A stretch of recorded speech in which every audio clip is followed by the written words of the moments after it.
এখন গোটা বিশ্ব অন্যদিকে তাকিয়েছিল ঠিক তখনই মানে পর্দার আড়ালে একটা গোপন ল্যাবরেটরিতে চলছিল এক ভয়ঙ্কর প্রতিযোগিতা। কিসের প্রতিযোগিতা? একটা গণবিধ্বংসী অস্ত্র তৈরির। আজ আমরা সেই শ্বাসরুদ্ধকর সত্য কাহিনীটাই বলবো। তো চলুন শুরু করা যাক। প্রত্যেকটা বড় ঘটনার পেছনেই তো একটা কারণ থাকে, তাই না? এই গল্পের শুরুটাও কিন্তু ঠিক সেরকমই। একটা পারমাণবিক পরীক্ষা, আর তা থেকেই শুরু হয়ে গেল এক গোপন যুদ্ধ। দেখুন, ১৯৭৪ সাল ভারত তাদের প্রথম পারমাণবিক পরীক্ষাটা সফলভাবে করে ফেলল।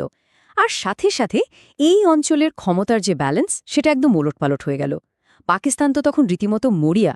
যেভাবেই হোক তাদেরও একটা বোমা চাই। প্রথমে তারা ফ্রান্সের কাছে গেল, কিন্তু ফ্রান্স পিছিয়ে আসে। তবে তাতে কি, চীনের সাহায্যে তাদের সেই গোপন মিশন কিন্তু চলতেই থাকল। আর এটাই হয়ে দাঁড়ায় এই অঞ্চলের জন্য একটা বিরাট ঝুঁকির কারণ। পাকিস্তানের এই গোপন প্রস্তুতির খবরটা যখন ভারতে এসে পৌঁছল, তখন কিন্তু বসে থাকার কোনো উপায় ছিল না। একটা অসম্ভব সাহসী অভিযানের পরিকল্পনা শুরু হলো। আর ঠিক এইখানে আমাদের গল্পের আসল হিরোদের এন্ট্রি হয়। তাদের কাঁধে এমন একটা দায়িত্ব দেওয়া হয়েছিল যা শুনলে মনে হবে প্রায় অসম্ভব। তৎকালীন প্রধানমন্ত্রী ইন্দিরা গান্ধীর নির্দেশটা ছিল খুবই সোজাসাপটা আর স্পষ্ট। ওরা ঠিক কি তৈরি করছে সেটা খুঁজে বের করুন, আর এটা থামানোর একটা উপায় বের করুন। বুঝতেই পারছেন, এই একটা কথাতেই পরিষ্কার হয়ে যায় যে মিশনটা কতটা গুরুত্বপূর্ণ ছিল। মানে ফেল করার কোনো অপশনই ছিল না। আর এই পুরো অভিযানের কেন্দ্রবিন্দুতে ছিলেন একজনই, অজিত ডোভাল। আচ্ছা, বাইরে থেকে দেখলে কি মনে হবে? ইসলামাবাদে ভারতীয় দূতাবাসের একজন ফার্স্ট সেক্রেটারি। কিন্তু আসল পরিচয়টা, তিনি ছিলেন রয়ের একজন টপ এজেন্ট। আর তিনি পাকিস্তানে প্রায় ৬-৭ বছর ধরে এক অবিশ্বাস্য রকমের বিপজ্জনক ডাবল লাইফ লিড করছিলেন। কিন্তু আসল প্রশ্নটা হলো, কাহুটার মতো একটা হাই সিকিউরিটি নিউক্লিয়ার ফ্যাসিলিটি থেকে তথ্য বের করা হবে কিভাবে? মানে যে পদ্ধতিগুলো ব্যবহার করা হয়েছিল, সেগুলো শুনলে আপনি অবাক হয়ে যাবেন। এক কথায় অবিশ্বাস্য।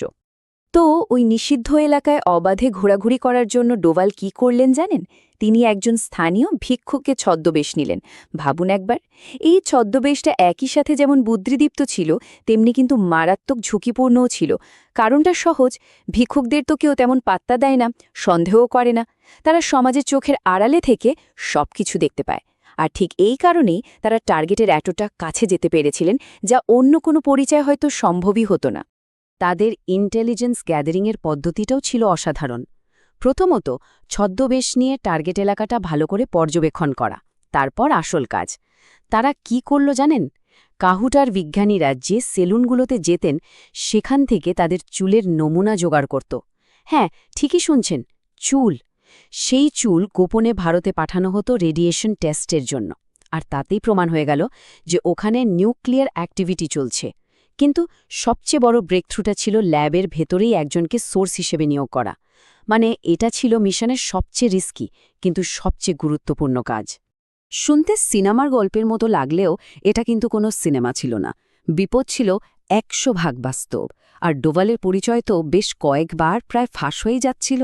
প্রত্যেকটা মুহূর্ত ছিল বলতে গেলে জীবন আর মৃত্যুর মাঝখানে একটা লড়াই। কিন্তু মিশনটা ঠিক কতটা বিপর্যয়ের কাছাকাছি চলে এসেছিল জানেন কি? এমন কিছু ভয়ঙ্কর মুহূর্ত এসেছিল যখন একটা ছোট্ট ভুলে পুরো অপারেশনটাই ভেস্তে যেতে পারত। দুটো ঘটনার কথা বলি।